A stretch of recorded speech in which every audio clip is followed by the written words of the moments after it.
제가 사람들에게, 특히 청년들에게 기회가 있을 때마다 말하는 게 있습니다.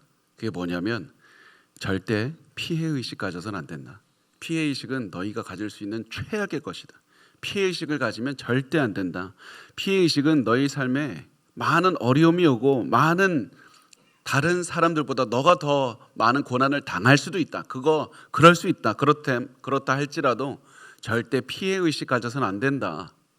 왜냐하면 피해의식을 가지게 되면 너가 자신의 인생을 바라보는 관점이 엄청나게 변하기 때문이다. 너는 앞으로 나는 피해자라는 마음으로 세상을 바라보게 될 것이다.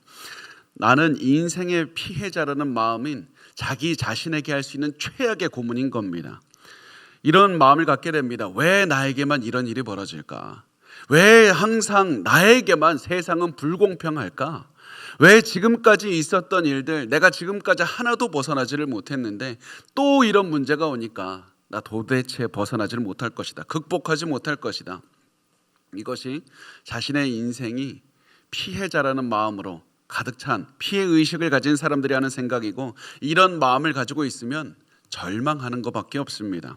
어떤 건설적인 목표도 가질 수 없습니다. 어떠한 깊은 신뢰도 쌓을 수 없고 사람들과의 관계도 건강하게 맺을 수가 없습니다. 주변에 나를 도와주겠다고 찾아온 그 사람도 저 사람도 이상한 사람이고 저 사람도 나를 이용하려고 할 거고 저 사람도 악한 마음을 가지고 있다는 마음으로 계속해서 믿지 못하고 조롱하고 비웃고 그렇게 생각을 할 것이기 때문에 그렇습니다.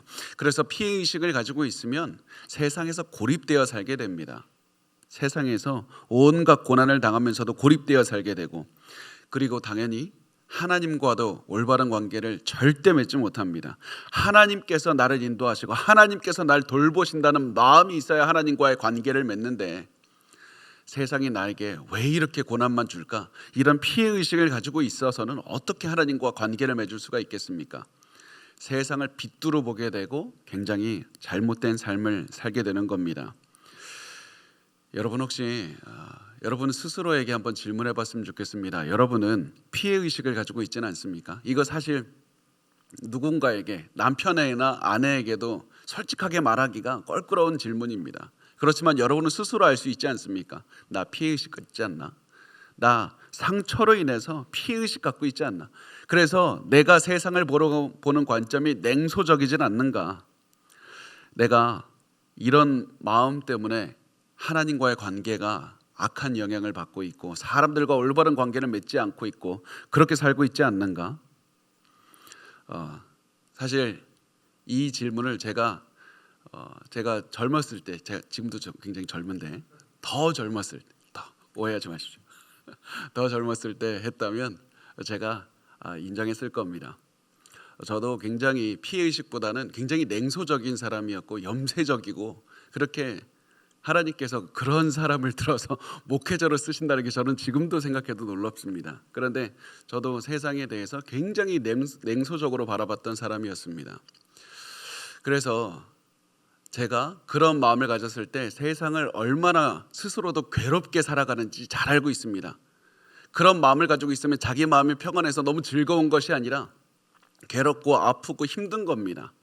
그래서 이런 마음을 가지고 있는 사람들은 반드시 벗어나야 되는 겁니다.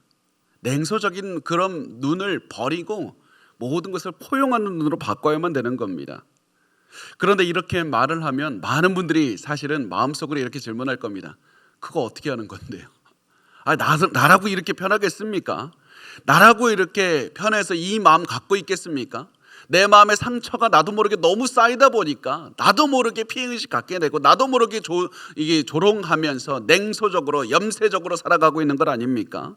내가 버리고 싶다고 이 마음이 버려지질 않습니다. 나도 힘듭니다. 어떻게 하는지 좀 알려주십시오. 어떻게 해야 됩니까? 이때 우리가 알아야 되는 두 가지가 있습니다. 그게 뭐냐면 우리 마음에 피해의식이 생기지 않게 되고 이미 있다 할지라도 그 피해의식을 버릴 수 있는 방법 두 가지가 있는데요.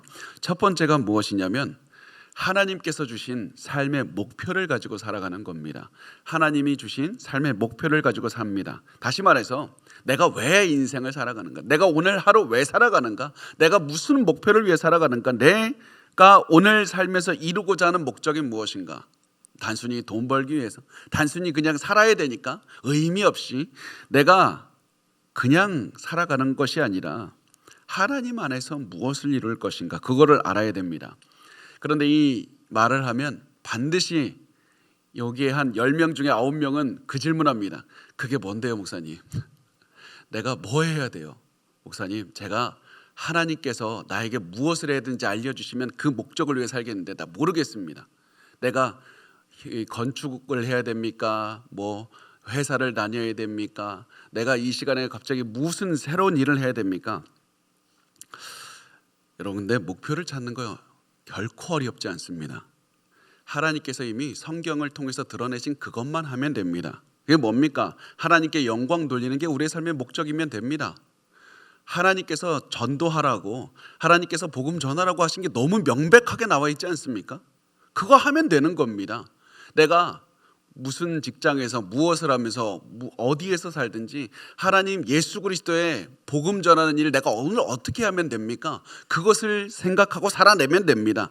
예수께서 사람들을 제자로 삼으라고 우리에게 명령 주셨는데 어떻게 하면 제자로 삼는 겁니까? 다른 사람들을 제자로 삼기 위해서 내가 무엇을 해야 됩니까? 그것을 생각하고 살아내면 되지 않습니까? 너무나도 간단한 겁니다. 성경에서 제시한 명확한 명령을 우리의 삶의 목표로 삼고 살아가면 됩니다. 이것이 첫 번째이고, 두 번째 반드시 알아야 되는 것, 두 번째가 무엇이냐면 하나님께서 그 목표를 향해 나를 이끄신다는 걸 알아야 되는 겁니다. 내가 발버둥 쳐서 이루어가는 것이 아니라 하나님께서 나를 이루어 가시는 겁니다. 나를 이끄시는 겁니다. 하나님께서는 우리에게 명령을 주신 다음에 네가 알아서 하라고, 네 능력대로 하라고, 너 그거 못하면 내가 처벌하겠다고 말씀하시는 분이 아닙니다.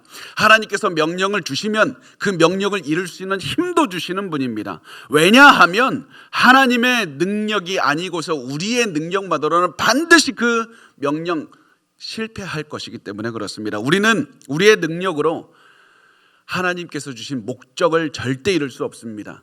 성령의 능력이 아니고서는 할 수 없습니다. 그래서 하나님께서 나에게 주신 명령은 하나님께서 이루어 주신다, 하나님께서 나를 통해 하나님의 뜻을 이루어 가신다, 이 마음을 간직하고 살아가는 겁니다. 이 두 가지를 기억하면 우리는 수많은 고난이 와도 상처로부터, 피해 의식으로부터 우리 마음을 지킬 수가 있고, 오히려 고난 중에 더욱더 단단한 마음, 더욱더 건강한 마음을 갖게 되는 겁니다. 왜냐하면 하나님께서 목표를 향해 나를 이끄신다는 이 마음을 가지고 있으면 무슨 결론을 내리게 되냐면, 하나님께서 고난마저 이용하시는구나. 분명히 이 고난 엄청나게 커서 너무 힘든데 이 고난이 내 앞길을 막는 게 아니라 내가 목표를 향해 달려갈 수 있도록 돕는 그런 도움이 되는 것이라는 사실을 믿게 되고 보게 되기 때문에 그렇습니다. 나를 힘들게 하는 아무리 악한 사람이 와서 내 앞길을 막고 나를 회방하고 나에게 대해서 안 좋은 소문을 퍼뜨리고 다니고 재정적인 문제가 오고 건강에 문제가 온다 할지라도 하나님께서 그것마저 사용하셔서, 그 사람마저 사용하셔서 하나님의 위대한 뜻을 이루도록 하신다는 것을 믿으면 되는 겁니다. 이런 마음인데 어떻게 우리가 피해의식이 생깁니까? 사람이 우리를 힘들게 한다고 해도 그 사람이 나의 앞길을 방해하고 막을 수 있는 게 아니라 오히려 나의 앞길을 갈 수 있도록 도움을 준다는 사실을 알 수 있는데 그 사람을 저주하거나 욕하거나 비난할 수 있습니까? 오히려 용서하게 되는 겁니다. 고난이 올수록 여유가 생기는 겁니다. 기뻐하게 되는 겁니다. 우리를 힘들게 만드는 사람을 축복하게 되는 겁니다. 두렵지 않게 됩니다. 그래서 우리 반드시 특히 고난 중에 기억해야 됩니다. 하나님께서 하나님의 능력으로 우리가 하나님의 뜻을 이루게 하시는 겁니다. 이것이 요셉이 가지고 있었던 마음이었습니다. 하나님께서는 요셉이 하나님의 뜻을 위해서 고난을 겪게 하기 전에 먼저 꿈을 꾸게 하셨습니다. 꿈이 중요한 겁니다. 그래서 인생의 목표를 갖게 하셨고 그 목표를 향해서 하나님이 나를 이끌고 계신다는 것을 어릴 적부터 배우게 하신 겁니다. 그 사실을 믿었기 때문에 요셉은 엄청난 고난 가운데에서도 마음을 지킬 수가 있었습니다. 형들이 자신을 팔았을 때도 마음을 지킬 수 있었고, 그리고 자신이 애굽에 끌려가서 엄청난 고난과 모욕을 당할 때에도 하나님이 주신 꿈을 생각하고 내가 여기에 왜 있는지 생각하고 하나님께서 이 상황에서도 나를 이끄신다는 확신을 가지고 있었습니다. 그래서 요셉은 피해 의식에 사로잡히지 않게 되었고, 분명히 어려움이 있고 눈물이 있고 때로는 상처가 그의 마음을 짓누르려고 했다 할지라도 그 상황에서도 자신의 마음을 지키고 살 수 있었고 하나님의 뜻을 실천하며 살 수가 있었던 겁니다. 하나님 상처로부터 마음을 지키면서 하나님께서 주신 꿈이 이루어지는 날만을 기다리며 살 수가 있었던 겁니다. 그렇게 매일매일 하나님의 뜻을 생각하면서 하나님의 뜻을 나를 통해서 이루신다는 사실을 기억하며 살다 보니까 그냥 어느 날 요셉은 애굽의 국무총리가 되고 어느 날 형들을 자연스럽게 만나게 되는 겁니다. 하나님께서 꿈을 이루어 주셨기 때문에 요셉이 그 꿈을 이루고자 발버둥 친 게 아닙니다. 하나님께서 하나하나 이루어 주시고 그 날을 기다렸기 때문에 이 날들이 꿈이 하나씩 이루어지는 것을 자신의 눈으로 보게 되었던 겁니다. 이렇게 해서 형들을 만났을 때 요셉이 분노할 수 있습니다. 복수하려고 할 수 있습니다. 나를 감히 죽이려고 했고 노예로 팔아버렸냐. 그런데 요셉이 그렇게 하지 않았습니다. 복수하려고 하지 않았습니다. 왜냐하면 형들이 아무리 자신을 악한 의도로 팔았다고 할지라도 하나님께서는 저 형들의 악한 행위마저 사용해서 요셉을 사용하셨기 때문에 그렇습니다. 만약 형들 때문에 내가 죽을 수 있었다고, 형들 때문에 내 모든 목표가 다 무너질 수 있었다고 그렇게 생각했다면 요셉은 형들을 용서하지 못했을 겁니다. 죽이고 싶었을 겁니다. 형들을 증오하는 마음으로 가득 찼을 겁니다. 그런데 형들이 아무리 악한 마음으로 자기를 죽이려고 하고 팔았다 할지라도 형들은 자신의 꿈을 이루는데 아무런 방해를 하지 못한 겁니다. 하나님께서 그 길을 이끌고 계셨기 때문에 그렇습니다. 그래서 요셉은 그 마음을 가지고 있었기 때문에 어떠한 피해의식이나 상처나 원망이나 증오나 분노를 쌓지 않을 수가 있었습니다. 그래서 요셉은 형들을 미워하고 형들을 벌주려는 마음은 없었지만 그럼에도 불구하고 요셉은 한 가지는 확인하고 싶었습니다. 형들이 22년 전에 나를 팔았던, 나를 죽이려고 했던 그 형들인가? 변하기는 했을까? 그 예전에 그 형들이라면 내가 이제는 똑같은 그 형들의 모습이라면 내가 올바른 형제간의 관계를 맺기는 너무 힘들 거다. 그런데 형들이 변했다면, 이제는 그때 일을 참여하고 있다면 내가 형들과 올바른 관계를 맺을 수 있다고 생각을 했습니다. 그래서 요셉은 자신의 정체를 숨기고 국무총리로서 형들에 대해서 여러 가지 테스트를 합니다. 그 결과 형들이 베냐민, 자기의 동생을 위해서 희생하려는 마음을 보게 됐고 아버지 야곱을 위해서 굉장히 사랑하는 그런 마음도 알게 됐습니다. 이런 마음을 알게 되니까 요셉이 지금까지 참았던 눈물이 왈칵 쏟아졌습니다. 그래서 어쩔 수 없이 이제 형들에게 자신의 정체를 드러낼 때가 되었다고 생각을 하게 됐습니다. 그래서 이렇게 성경은 말씀합니다. 창세기 45장 1절에서 3절은 말씀합니다. 요셉이 시종하는 자들 앞에서, 창세기 제가 그냥 읽을게요. 요셉이 시종하는 자들 앞에서 그 정을 억제하지 못하여 소리질러 모든 사람을 자기에게서 물러가라 하고 그 형제들에게 자기를 알리니 그때 그와 함께한 다른 사람이 없었더라. 요셉이 큰 소리로 우니 애굽 사람에게 들리며 바로의 궁중에 들리더라. 요셉이 그 형에게 이르되 나는 요셉이라. 내 아버지께서 아직 살아계시니까 형들이 그 앞에서 놀라서 대답하지 못하더라. 지금까지 국무총리로서 보여졌던 요셉은 굉장히 침착한 사람이고 철두철미한 사람입니다. 냉정함을 잃지 않는 사람이었습니다. 게다가 이것이 이 애굽에서는 굉장히 고위 관리로서 중요한 덕목이었습니다. 그런데 형들 앞에서 자신의 모습, 자신의 그 마음을 이제 억제하지 못하게 되고 자신의 그 마음 눌러왔던 눈물이 막 쏟아지게 되니까 이제는 더 이상 참을 수가 없어서 가장 먼저 내가 내 주변에 있는 애굽 사람들, 내가 이제 계속 부려야 되는, 내가 고위 공직자로서 이제 다스려야 되는 사람들은 이제 나가라고, 애굽 사람들은 내 여기 있는 방 안에서 다 나가라고 하면서 애굽 사람들을 내보냅니다. 그렇게 감정적인 모습을 보여서 애굽 사람들이 저 사람 감정적으로 휘둘리는 모습, 약한 모습, 얕잡아 보이고 싶지 않았던 겁니다. 그래서 요셉은 애굽 사람들을 내보낸 다음에 형제들에게 나 요셉이라고 그렇게 사실을 알리고는 한참을 울었습니다. 요셉이 사람들을 애굽 사람들을 밖으로 보내고 울었던 소리가 얼마나 컸든지 밖에 있는 애굽 사람들이 눈으로 보지는 못했지만 요셉의 통곡 소리를 듣게 됩니다. 꺼이꺼이 우는 그 소리가 들리고 그때 했던 요셉의 말들이 결국에서는 요셉의 형들이 왔다는 소식을 밖에 있는 애굽 사람들이 듣게 되어서 이 사람들이 이제 바로에게도 요셉의 형들이 왔대요 이렇게 전하게 되는 겁니다. 그 다음에 이제 요셉은 형들에게 지금까지 참았던 질문들을 하게 되는데 정말 하고 싶었던 질문, 이 질문을 합니다. 아버지께서 아직 살아계세요? 아니 이게 당연한 겁니다. 지금까지 아버지 살아계시다고, 아버지가 이 베냐민 보고 싶어 한다고, 베냐민 같이 안 가면 아버지 죽는다고 이렇게 말을 해서 아버지 살아있는 거 뻔히 아는데 요셉은 또다시 질문하는 겁니다. 또다시 사실을 확인하고 싶어서 다 알지만 오래간만에 만난 형제 가족들을 만나서 당연한 질문하듯이 아버지 살아계시냐고, 내 아버지 살아계시냐고, 나를 그렇게 사랑하던 우리 아버지 그렇게 살아계시냐고 그렇게 하면서 질문을 했는데 형들이 아무런 대답도 하지 못하는 겁니다. 너무 놀라운 겁니다. 우리가 그때 죽이려고 했고 팔았던 동생이 바로 앞에 있는 것도 놀라운데 제가 국무총리래 그런 마음이 있으니까 무슨 말을 여기서 어떻게 해야 되나, 큰일 났다 이거 이건 인생이 이러냐 막 이러면서 이렇게 되는 겁니다. 근데 여기서 놀라운 거는 요셉이 아버지에 대한 질문을 한 것이 아니라 형들에게 단 한마디 서운한 말조차 하지 않았던 게 중요한 겁니다. 형들 어떻게 아무리 그래도 나한테 그럴 수가 있냐고, 나 그때 이후로 얼마나 고생했는지를 아냐고 하면서 한마디도 하지 않습니다.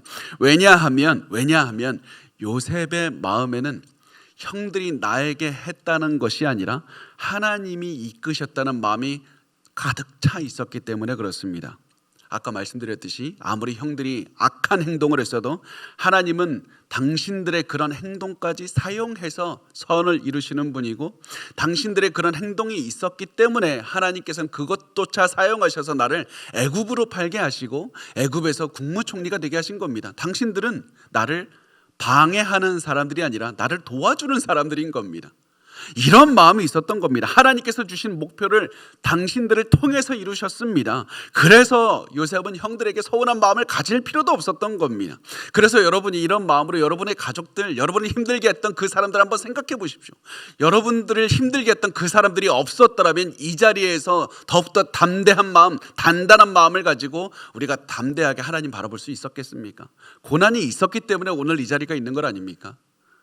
어려움이 있었기 때문에 우리가 더욱더 다른 사람을 사랑할 수 있는 것이고 자녀들에게 더욱더 건강한 마음을 물려줄 수가 있는 겁니다. 그런데 요셉은 이런 마음으로 이야기를 하고 있었지만 형들은 요셉의 마음을 잘 이해하지 못했습니다. 그냥 무서웠습니다. 저 총리된 우리 동생 나 죽이질 않을까? 지금 나를 어떻게 해야 될까? 그런 마음으로 두려워하고 있을 때 이런 형들의 마음을 알게 된 요셉이 형들의 마음을 안심시키기 위해서 가까이 오라고 하면서 굉장히 중요한 말을 합니다. 4절과 5절 말씀에 보면 이렇게 말씀합니다. 요셉이 형들에게 이르되 내게로 가까이 오소서. 그들이 가까이 가니 이르되 나는 당신들의 아우 요셉이니 당신들이 애굽의 판자라. 당신들이 나를 이곳에 팔았다고 해서 근심하지 마소서, 한탄하지 마소서. 하나님의 생명을 구원하시려고 나를 당신들보다 먼저 보내셨나이다. 이렇게 이때 저는 이런 생각을 합니다.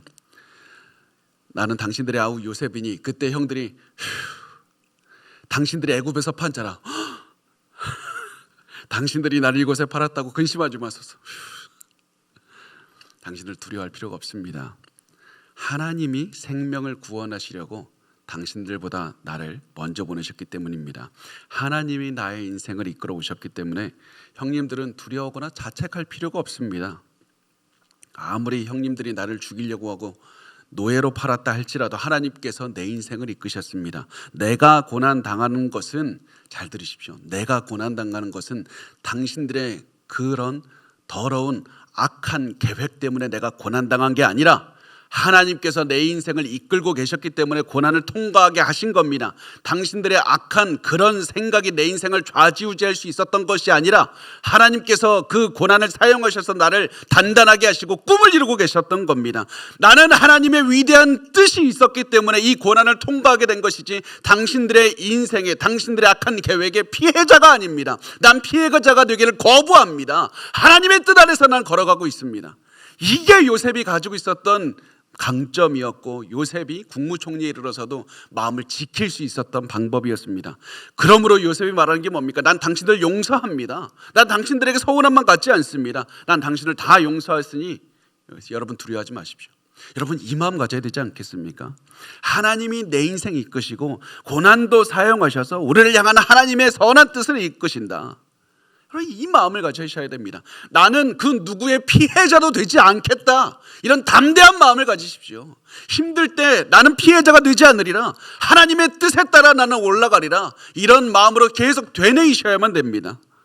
그래서 이것을 기억하시면서 우리가 피해자가 되지 않기 위해서, 다른 사람의 악한 계획의 피해자가 되지 않기 위해서 우리 이 사실을 기억하셔야만 됩니다. 우리의 인생을 바라볼 때 하나님을 주어로 해서 내 삶을 바라보는 훈련을 하셔야만 됩니다. 하나님이 내 인생을 움직이시는 주어라는 마음으로 바라보셔야만 됩니다. 내 인생, 내 고난을 바라볼 때 내 주변 사람들이 주어가 돼서는 안 됩니다. 내가 주어가 되는 것이 아니라 하나님이 주어인 겁니다. 그래서 그 마음으로 요셉이 자신의 인생을 바라보았고, 요셉은 그래서 이렇게 말을 하는 겁니다. 하나님이 생명을 구원하시려고 나를 당신들보다 먼저 보내셨나이다. 당신들이 나를 팔아서 애굽으로 온 게 아니라, 내가 어쩔 수 없이 애굽으로 왔던 것이 아니라 하나님이 나를 애굽으로 이끄셨습니다. 형님들이 아니라 하나님이 나를 보냈습니다. 그 다음에 요셉은 계속해서 자신의 인생, 고생한 인생을 바라보면서 하나님이 주어로서 자신의 삶을 묘사하기 시작을 합니다. 6절부터 9절까지 우리 같이 읽어보겠습니다. 시작. 이 땅에 2년 동안 흉년이 들었으나 아직 5년은 밭갈이도 못하고 추수도 못할지라 하나님이 큰 구원으로 당신들의 생명을 보존하고 당신들의 후손을 세상에 두시려고 나를 당신들보다 먼저 보내셨나니, 그런즉 나를 이리로 보낸 이는 당신들이 아니요 하나님이시라. 하나님이 나를 바로에게 아버지로 삼으시고 그 온 집의 주로 삼으시며 애굽 온 땅의 통치자로 삼으셨나이다. 당신들은 속히 아버지께로 올라가서 아뢰기를, 아버지의 아들 요셉의 말에 하나님이 나를 애굽의 전국의 주로 세우셨으니 지체 말고 내게로 내려오사. 아멘. 얼마나 위대한 고백입니까? 내 인생은 하나님이 주어인 인생이었습니다. 고난이 분명히 있었습니다. 어려움이 있었습니다. 분명히 나 너무 힘들었습니다. 눈물도 흘렸습니다. 그러나 그 모든 것은 하나님이 주어로서 나를 이끌고 오셨다는 그런 삶의 모습일 뿐이지 나는 그 어디에서도 피해자로 살지 않았습니다. 그래서 요셉은 자신의 과거를 하나님을 주어로 해서 과거와 현재를 묘사하고 있는 겁니다. 여러분은 여러분의 과거를 하나님을 주어로 묘사할 수 있습니까? 부모가 나를 버렸습니다. 부모가 날 힘들게 했습니다. 그것이 아니라 하나님께서 그런 환경 속에서도 나를 건져주셨습니다. 질병 때문에 나 너무 고생해서 나 너무 힘듭니다. 이것이 아니라 하나님께서 질병의 고통 속에서도 나를 지키시고 하나님의 뜻을 바라보게 하시고 사랑을 전하게 하십니다. 내가 왜 이렇게 고난이 많을까 이렇게 질문하는 것이 아니라 하나님께서 나를 위한 하나님의 사랑을 수많은 고난에서 건지심으로 증명하셨습니다. 이렇게 하나님을 주어로 여러분의 인생을 바라보시길 바랍니다. 그러면 피해의식이나 상처가 우리 가슴 속에 들어올 자리가 없고 이미 있는 상처와 이 피해의식도 치유가 될 겁니다. 용서와 기쁨과 감사가 넘쳐나게 될 겁니다. 그리고 나서 요셉이 가족들에게 이렇게 얘기를 합니다. 하나님께서 나를 이끄셨고 하나님께서 나에게 주신 뜻이 무엇입니까? 우리 가족들 다 나를 미리 보내서 하나님께서 우리 가족을 이끄셨으니 이제 하나님의 뜻이 또 이루어져야 됩니다. 여러분, 우리 가족 이제 애굽으로 이사해서 나라와 같이 살자고, 나를 먼저 보내신 하나님 여러분도 같이 살기를 원하십니다. 이렇게 하면서 10절에서 15절에 이렇게 말씀을 합니다. 아버지의 아들들과 아버지의 손자들과 아버지의 양과 소와 모든 소유가 고센 땅에 머물며 나와 가깝게 하소서. 흉년이 아직 5해가 있으니 내가 거기서 아버지를 봉양하리이다. 아버지와 아버지의 가족과 아버지께 속한 모든 사람에게 부족함이 없도록 하겠나이다 하더라고 전하소서. 당신들의 눈과 내 아우 베냐민의 눈이 보는 바 당신들에게 이 말을 하는 것은 내 입이라. 당신들은 내가 애굽에서 누리는 영화와 당신들이 본 모든 것을 다 내 아버지께 아뢰고 속히 모시고 내려오소서 하며 자기 아우 베냐민의 목을 안고 우니 베냐민도 요셉의 목을 안고 우니라. 요셉이 또 형들과 입맞추며 안고 오니 형들이 그제서야 요셉과 말하니라. 아멘. 흉년은 앞으로 5년 더 남았습니다. 이제 2년 지났는데 5년 더 남아서 이제 이 시간을 고센 땅, 그러니까 애굽에 있는 땅으로 이주해서 살라고 말을 합니다. 그런데 이 말을 들으면 이 아버지 야곱이 애굽으로 오기를 굉장히 꺼려할 겁니다. 싫어할 겁니다. 왜냐하면 야곱은 이미 고령이라서 긴 곳을 여행하기가 힘든 상태였습니다. 게다가 약속의 땅을 떠나서 애굽으로 오는 것을 꺼려했을 겁니다. 그래서 이런 아버지를 잘 아는 요셉은 형제들에게 아버지 꼭 설득해서 오라고, 아버지께 꼭 말씀 잘 드려야 된다고, 아버지께서 애굽으로 오지 않으면 우리 가족 이 생존이 불투명합니다. 굉장히 어려울 겁니다. 이런 사태를 대비해서 하나님께서 나를 먼저 애굽으로 보내셨으니 우리 가족이 살아남기 위해서 애굽으로 오는 것이 하나님의 뜻입니다. 아버지께 꼭 잘 말씀해 주세요. 게다가 아버지가 이 야곱이 요셉이 살아있다는 사실도 믿기 어려울 것이고, 또 그런 요셉이 국무총리가 되었다는 사실 그것조차 믿기 어려울 겁니다. 그래서 요셉이 내가 지금 이 애굽에서 누리고 있는 모든 부귀영화 그것도 여러분 본대로 꼭 말씀해 달라고 그렇게 말을 한 다음에 친동생 베냐민을 껴안고 울었고, 이제 다른 형제들도 껴안고서 울었을 겁니다. 아마 다른 형제들도 반갑긴 한데 좀 꺼림칙한 마음으로 껴안으면서 허허허 반갑다 이렇게 했겠죠. 사실 여러분, 우리가 요셉과 같은 마음으로 살기는 굉장히 어렵습니다. 아무리 하나님을 사랑하는 사람이라 할지라도 요셉과 같은 고난이 지속이 되면 마음에 상처 입기 십상입니다. 분노, 증오, 두려움 이런 마음으로 이 생각으로 우리 마음을 가득 채우게 되고, 이 요셉이 한 것처럼 가족을 껴안는다. 내가 머리로는 너희 용서할게. 근데 내가 마음으로 못 받아들이겠다. 우리 한 1년만 좀 절연하자. 그렇게 하는 게 우리의 마음 아니겠습니까? 최소한 내가 감정적으로라도 내가 복수를 몇 번 해서라도 내가 좀 풀어야 되는 게 우리의 마음 아니겠습니까? 그런데 요셉은 그렇게 하지 않습니다. 요셉은 이렇게 하지 않은 이유가 형들에게 화가 안 나서? 아니요, 화 났을 겁니다. 분노가 났을 겁니다. 슬펐을 겁니다. 괴로웠을 겁니다. 그렇지만 요셉은 그때마다 쌓아두지 않고 분노로 흘려보낸 겁니다. 상처를 흘려보낸 겁니다. 왜냐하면 어떻게 했었냐면 하나님께 가까이 가서 힘들 때마다 맞아, 내가 저들의 그 악한 생각으로 피해를 받은 게 아니라 내가 이때마다 하나님께서 지금 나를 이끌고 계시고, 내가 여기 온 것은 우연이 아니다. 다른 사람의 악한 계획 때문에 내가 무너졌기 때문이 아니다. 하나님이 나를 이끌고 계신다. 그 생각만으로 계속 채운 겁니다. 그 생각으로 채웠더니 악한 생각은 자연스럽게 흘려보내준 겁니다. 조금 더 어렵게 말하면 하나님의 주권을 생각을 했고, 우연이 없다, 하나님의 이끄심 아래 있다, 하나님의 섭리를 생각을 하는 겁니다. 주권과 섭리에 대한 의지가 요셉이 용서하고 사랑하는 마음을 품을 수 있게 됐고, 형제들과도 화해할 수가 있게 된 겁니다. 위대한 은혜의 하나님께서 하나의 우연도 내 삶에 허락하지 않으시고 하나님의 선한 뜻 안에서 날 인도하신다. 주권과 은혜와 섭리, 이것이 요셉을 움직이는 힘이었습니다. 그 다음에 16절에서 20절까지 이렇게 말씀을 합니다. 요셉의 형들이 왔다는 소문이 바로의 궁에 들림에 바로와 그의 신하들이 기뻐하고, 바로는 요셉에게 이르되 너의 형들에게 명령하기를 너희는 이렇게 하여 너희 양식을 싣고 가서 가나안 땅에 이르거든 너희 아버지와 너희 가족을 이끌고 내게로 오라. 내가 너희에게 애굽의 좋은 땅을 주리니 너희가 나라의 기름진 것을 먹으리라. 이제 명령을 받았으니 이렇게 하라. 너희는 애굽 땅에서 수레를 가져다가 너희 자녀와 아내를 태우고 너희 아버지를 모셔오라. 또 너희의 기구를 아끼지 말라. 온 애굽 땅에 좋은 것이 너희 것임이니라. 아멘. 이 요셉의 형들이 왔다는 소식을 이제 바로 왕이 듣게 되는데 이 바로가 들으니까 굉장히 기뻤습니다. 왜냐하면 요셉 얼마나 복덩어리겠습니까? 얼마나 예뻤겠습니까? 이 나라가 흉년 때문에 휘청거릴 수 있었는데 오히려 흉년 때 요셉 덕분에 많은 재산을 모을 수 있었을 뿐만 아니라 국제적으로도 위상이 엄청나게 높아졌습니다.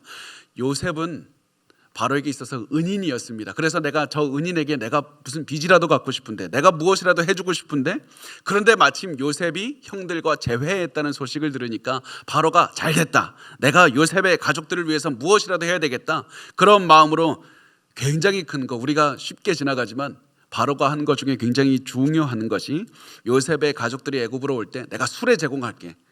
수레 제공할 때 수레를 제공한다고 했는데 우리는 이렇게 달구지 이렇게 생각을 하는데요. 이때 수레는 요즘으로 말하면 제트기 막 되는 겁니다. 갑자기 그 제트기 안내가 떠서 그 당시에 수레를 갖지 않은 나라들도 꽤 많았습니다. 굉장히 돈 많은 나라에서 가질 수 있는 건데 이 수레를 주겠다. 그렇게 한 다음에 바로가 요셉의 가족들이 오기만 하면 애굽에서 가장 좋은 땅을 줄 것이고, 야 그거 너네 짐 가져오지 마, 아끼지 말고 다 싹 버려, 우리 애굽에서 최고급 가구 이태리 가구 줄 테니까 야 아끼지 말고 그냥 몸만 와, 먹을 거 좋은 거 주고 좋은 곳에 살게 해주겠다. 이렇게 하면서 이제 바로가 얘기를 하고 요셉도 가족들에게 선물을 줍니다. 21절에서 24절에 이스라엘의 아들들이 그대로 갈새 요셉이 바로의 명령대로 그들에게 수레를 주고 길 양식을 주며 또 그들에게 다 각기 옷 한 벌씩을 주되 베냐민에게는 은 300과 옷 5벌을 주고 그가 또 이와 같이 그 아버지에게 보내되 순하기 10필에 애굽의 아름다운 물품을 실리고 암나귀 10필에는 아버지에게 길에서 드릴 곡식과 떡과 양식을 실리고 이에 형들을 돌려보내며 그들에게 이르되 당신들은 길에서 다투지 말라 하였더라. 자, 이러면서 요셉이 이 형들에게 옷과 길양식을 주었는데 특히 베냐민 친동생에게는 옷 5 그리고 은 30세겔을 주었습니다. 은 30세겔은 어느 정도냐면 한 사람이 30년 정도 일해서 받는 연봉입니다. 엄청나게 많은 돈을 준 거죠. 게다가 이제 베냐민에게 이 형들에게 다 옷을 한 번씩 주고 베냐민에게는 옷 5벌을 주었는데 왜 옷을 줬을까요? 성경에서 옷이 나올 때마다 주목해 봐야 됩니다. 성경에서 옷은 굉장히 중요한 겁니다. 우리가 지난번에도 나눴듯이 요셉의 신분이 떨어질 때마다 특히 요셉은 옷이 벗겨졌고 신분이 올라갈 때마다 옷이 입혀지는 그런 일이 있었고요. 지금 요셉은 형들에게 옷을 주고 베냐민에게도 옷을 줍니다. 지금 그래서 요셉이 옷을 주면서 이렇게 얘기를 하는 겁니다. 형님들, 내가 아버지께서 저만 예전에 사랑해서 저에게 이 옷 주신 거, 그래서 그것이 화가 나서 형님들이 제 옷 벗기고 갈갈이 찢기지 않았습니까? 그런데 이제 제 옷을 벗긴 것에 이제 대해서 저는 이제 여러분의 옷을 뺏는 게 아니라 여러분에게 옷을 드리겠습니다. 그러면서 이제 이 화해 제스처를 요셉이 보이는 겁니다. 그런 다음에 베냐민에게는 옷 5을 주었는데 베냐민은 더 많은 선물을 받았는데 이제 형들이 이제 베냐민을 질투하지 않게 되는 것을 보게 됩니다. 이렇게 화해했을 때, 요셉이 품었을 때, 그리고 요셉의 모든 테스트로 인해서 형제들이 더욱더 영적으로 성숙해졌을 때 형들이 진정으로 동생을 위하는 마음이 있었을 뿐만 아니라 진정한 화해가 이루어진 겁니다. 베냐민이 더 많이 받았다고 시기하는 사람이 없었습니다. 그리고 나서 이제 10마리의 나귀에는 애굽의 아름다운 물품 싣고 다른 10마리에는 또 야곱이 애굽으로 오는 여행을 위해서 또 곡식을 떡과 양식 이렇게 실었는데, 자 여기서 요셉이 이렇게 많은 재산, 이렇게 많은 양식, 이렇게 나귀, 엄청나게 많은 그 재산을 준 이유가 또 하나가 있는데 그게 뭐냐면 야곱이 좀 믿게 하기 위해서입니다. 야곱이 자기의 아들들에 대해서 신뢰감이 없었습니다. 이놈들은 나에게 맨날 사기나 치고 매일 나에게 안 좋은 소리만 하는 사람들인데 요번에 또 무슨 어디 가서 무슨 도둑질이라도 해온 건가, 또 나한테 거짓말한 걸 아닌가, 그런 마음을 품을 수 있는데 엄청나게 많은 재산을 주면서 진짜 요셉이 총리이구나, 그것을 믿게 한 겁니다. 많은 재물을 주었는데 그것을 더 증명하기 위해서 뭘 줍니까? 술에 제트기가 떴네.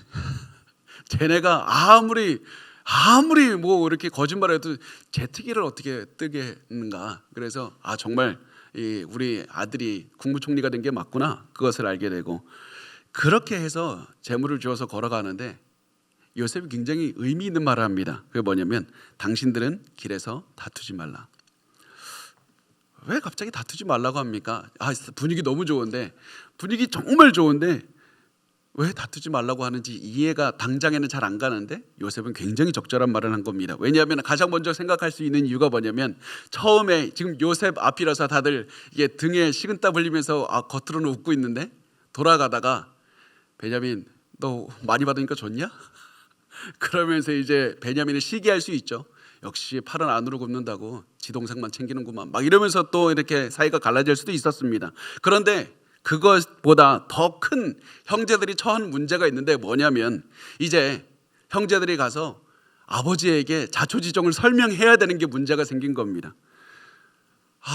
우리 아버지한테 요셉 살아있는 거 어떻게 설명하지? 가자고 해야 되는데, 우리가 아무리 거짓말해도 요셉 결국 만나서 요셉이 아버지, 형들이 저를 죽이려고 했어요, 이러면 집안 난리가 날 텐데 이 사태 어떻게 수습해야 되나. 우리가 아버지 사실은 요셉을 말로만 죽이려고 한 거고 팔려고 사실 아버지 잘 말이 안 돼요, 막 이러면서 막 설명을 해야 되지 않겠습니까?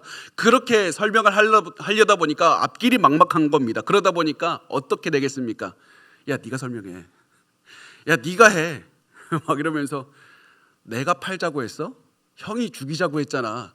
나 가만히 너 이상한 얘기한다, 막 이러면서 막 서로 나는 조용히 있었다, 나는 아무것도 안 했어요. 그러면서 막 루벤은 나 딴 데 갔다 왔더니 팔렸어, 막 이러면서 막 얘기를 하지 않겠습니까? 그러면서 막 서로 탓하고 비난하면서 다툴 수도 있었습니다. 실제로 이들이 다투었는지 아닌지는 알 수 없습니다. 그런데 이들이 실제로 다투었다 할지라도 요셉이 한 이 말은 기억났을 겁니다. 당신들은 길에서 다투지 말라. 이 얘기가 뭡니까? 형님들, 나를 인도하신 하나님을 기억하시고 우리를 다시 만나게 하신 하나님을 기억하시고 우리 죄에서 이깁시다.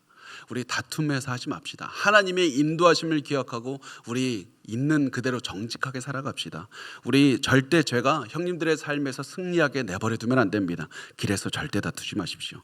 이런 마음을 기억했을 겁니다. 이렇게 해서 형제들이 이제 집으로 도착해서 아버지 야곱에게 이제 정말 믿기 어려운 그런 소식을 전합니다. 마지막으로 25절에서 28절인데요. 그들이 애굽에서 올라와 가나안 땅으로 들어가서 아버지 야곱에게 이르러 알리어 이르되 요셉이 지금까지 살아 있어 애굽 땅 총리가 되었더이다. 야곱이 그들의 말을 믿지 못하여 어리둥절하더니 그들이 또 요셉이 자기들에게 부탁한 모든 말로 그에게 말하매 그들의 아버지 야곱은 요셉이 자기를 태우려고 보낸 수레를 보고서야 기운이 소생한지라. 이스라엘이 이르되 조카도다, 내 아들 요셉이 지금까지 살아있으니 내가 죽기 전에 가서 그를 보리라 하니라. 자, 그래서 형들이 이제 요셉에 대한 소식을 전하게 되는데, 제 생각에는 경로를 벌이다가 결국 아버지 앞에 갔을 때 자기들이 요셉 팔았다는 얘기는 죽어도 안 했을 것 같습니다. 사실 우리가 확실하게 알 수 없습니다. 어떤 학자들은 아마 솔직하게 다 얘기를 했을 것이다, 하나님의 인도하심을 믿고 얘기했을 것이라고 믿는 학자들도 있습니다. 그런데 그랬을 수도 있는데 제 경험상을 보면 하나님의 능력으로 변화가 된 사람이 정말 0에서 100으로 변화된 사람들도 가끔 있는데요, 대부분은 진짜 0에서 10, 15 이렇게 조금씩 변하는 걸 봤습니다. 그래서 그냥 요셉이 나중에 화해했는데 설마 요셉도 아버지한테 가서 또 고사질 하겠어, 그냥 아무 얘기하지 말고 요셉 발견했다고만 하자, 그렇게 했을 것 같다는 저의 추정이 있습니다. 그래서 아버지에게 그냥 우리가 갔는데 요셉 발견했습니다, 요셉을 만나게 됐습니다, 이렇게 얘기를 했을 것 같습니다. 그렇게 해서 이제 야곱이 요셉 아들이 살아있고 애굽의 총리가 되었다는 사실을 또 듣게 됩니다. 그런데 아까 얘기했듯이 아이 그럴 리가 있어. 아이 아들이 살아있는 건 그렇다 쳐도 국무총리가 어떻게 돼? 그런데 수레를 보고서 제트기가 왔네. 야, 설명할 방법이 없어. 우리 아들 진짜 국무총리가 된 거구나. 그러면서 막 아들들이 진실을 얘기했다는 사실을 인식하게 되고 기뻐하면서 말을 합니다. 내가 죽기 전에 그를 보리라. 내가 죽기 전에 그를 보리라. 그래서 우리 아들 하나님께서 그 꿈 주셨다고 했을 때 내가 정말 그 꿈 내가 기억할 때마다 우리 아들 정말 살아있을 줄 알았다. 맞아, 하나님께서 살려주신 것이다. 그러면서 몸과 마음의 활기를 되찾고 이제 애굽으로 갈 계획을 세운 겁니다. 이게 오늘 우리가 나누는 창세기 45장의 내용이 됩니다. 우리가 오늘 말씀을 기억하면서 이 두 가지 기억하셔야 됩니다. 하나님이 주신 인생의 목표가 있어야 우리 마음 지키고, 하나님께서 그 목표를 날 이끄신다는 그 마음을 있어야 요셉과 같은 상황에서조차 마음을 지킬 수가 있고, 오히려 여유와 기쁨과 감사가 넘쳐날 수 있고 풍성한 은혜가 나는 그런 삶을 살 수가 있는 겁니다. 그리고 나서 이 하나님이 주시는 인생의 목표, 그리고 하나님께서 나를 이끄신다, 이거 외에 몇 가지만 조금 더 우리가 실행하셨으면 좋겠는데요. 우리 인생에 상처가 오고 피해의식이 나도 모르게 생길 때 우리 무엇을 실행할 수 있느냐, 세 가지만 보겠습니다. 첫 번째는 우리 감사가 좀 넘쳤으면 좋겠습니다. 감사하면서 사십시오. 어떻게 감사하느냐? 하루가 끝났을 때 하루를 돌아보면서 하나님께서 나에게 주신 복이 무엇인지 그것을 기억하고 그 복들에 대해서 주위 사람들과 나누면서 말로 해야 됩니다. 아내가 남편이 될 수도 있고 다른 성도들이 될 수도 있습니다. 그렇게 해서 우리의 시선을 고통과 상처가 아니라 하나님이 주신 복으로 옮겨야 됩니다. 두 번째, 자연스럽게 다른 것이 하나가 또 우리가 알게 되죠. 주변에 하나님의 말씀을 나눌 믿음의 사람이 있어야 됩니다. 여러분, 우리 고난 중에 굉장히 중요한 것이, 많은 분들이 무슨 생각을 하시냐면 좋은 사람을 가까이 한다만 생각합니다. 부정적인 사람도 같이 멀리 해야 됩니다. 특히 고난이 이게 있을 땐 그렇습니다. 우리 몸에 환자인데 너무 큰 병에 걸렸는데 너무 이제 내일 너무 이제 큰 수술을 앞두고 있는데 우리가 이 치킨을 먹으면서 온갖 그 정크푸드를 먹으면서 나 오늘 산삼 먹었으니까 괜찮아 이러겠습니까? 안 좋은 음식도 끊고 좋은 음식도 먹어야 되는 겁니다. 부정적인 사람은 멀리하고 하나님의 주신 복을 나눌 수 있는 그 사람을 가까이 하셔야만 되는 겁니다. 자, 그다음에 세 번째는 내가 할 수 있는 일에 집중하는 겁니다. 우리가 상처와 피해의식이 생기는 이유가 뭐냐면 이 삶, 내 상황을 내 마음대로 아무것도 안 돼. 나는 피해자야. 당했어.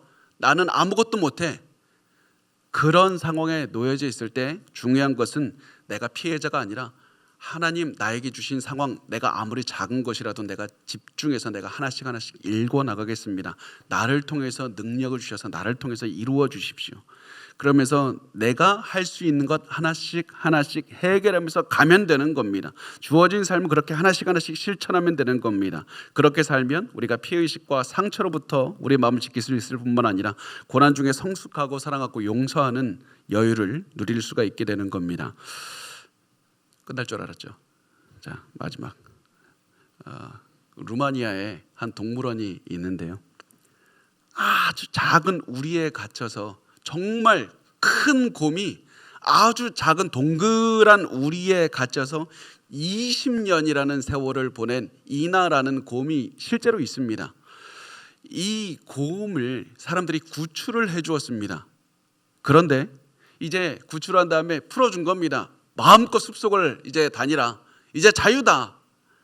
그런데 이 곰이 몸은 자유로워졌는데 마음이 20년 동안에 그 엄청나게 작은 동그란 새장과 같은 우리 안에 갇혀있던 트라우마에서 벗어나지를 못하는 겁니다. 그래서 어떻게 되냐면 곰이 상상 속에 우리를 만들고 이 바로 앞에 이 작은 원을 돌면서 계속해서 시간을 보내는 겁니다.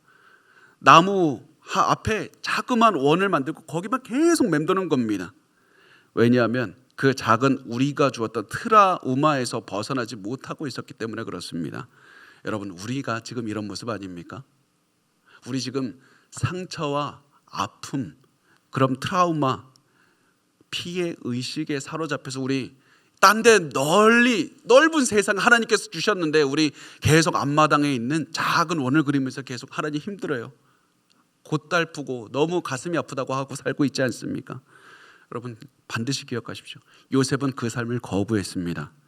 자신이 당하는 고난이 엄청나게 컸지만 그렇게 살기를 거부했습니다. 그러면 어떻게 거부했느냐? 위대하신 하나님을 보았고, 위대하신 하나님의 뜻을 보았고, 위대하신 하나님께서 나를 이끄신다는 삶을, 그 사실을 보면서 내 인생을 하나님께 순종하면서 그냥 매일매일 살아낸 것밖에 없는 겁니다. 여러분도 이렇게 사셨으면 좋겠습니다. 고난이 많아도 이 작은 내가 마음속에 만든 새 장 속에 살지 말고 위대한 하나님이 주신 그 하나님께서 나를 인도하신다는 하나님을 의지해서 매일매일 살아가시기 바랍니다. 하나님이 주시는 엄청나게 복된 인생, 그때부터 복을 누리면서 살게 될 겁니다. 우리 그 삶을 살아가시기를 우리 모든 우리 호산나 교회 성도들이 되시기를 축원드립니다.